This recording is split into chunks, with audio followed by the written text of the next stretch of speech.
I never asked him a biblical or theological question that stumped him.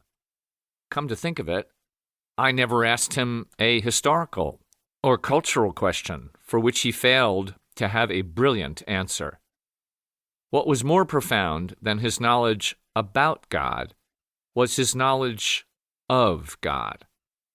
When he talked about God, it was like he was talking about someone he had just had breakfast with. I suppose he actually had. When he and I taught together, we often shared living spaces during those classes.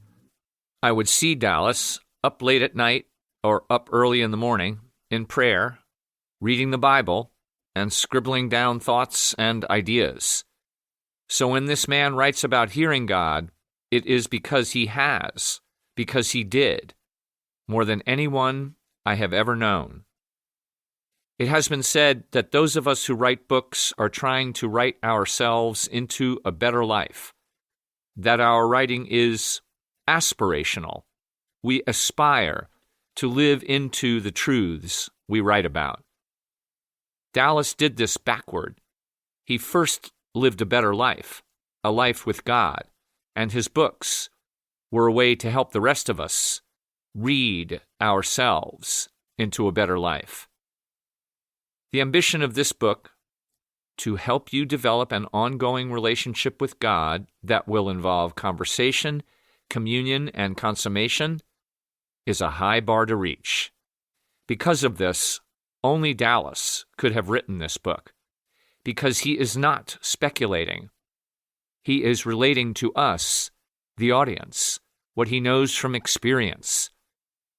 Just a sample of the kinds of questions this book attempts to answer is daunting. How do we know when we are in God's will? How do you know it is God who is speaking with you? What about when we do not hear from God? How do I know I am not hearing the voice of Satan? Why do some people hear God speaking and not others? What should I think when someone tells me that God has spoken to them? When I look at this list, I think, only Dallas could answer these questions. Thankfully, he did.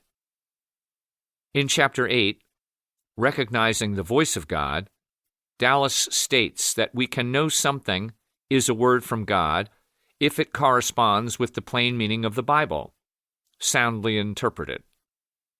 Then he writes, beyond this, however, the only answer to the question, how do you know whether this is from God, is by experience.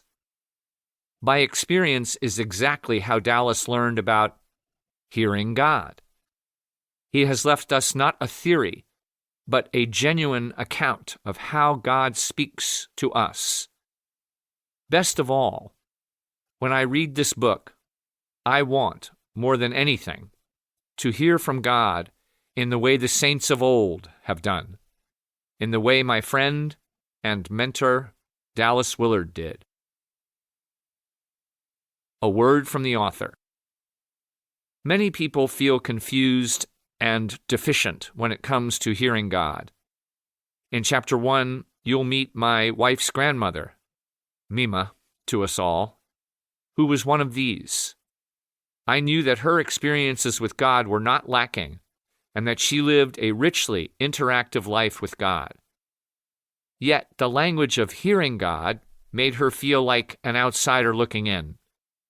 I have come to believe that there are many like this dear woman, befuddled by the descriptions others make, which in many cases may actually involve reducing the intimacy of communion which God desires to the notion of straining for the sound of an audible voice or getting a word after letting a nearby Bible fall open.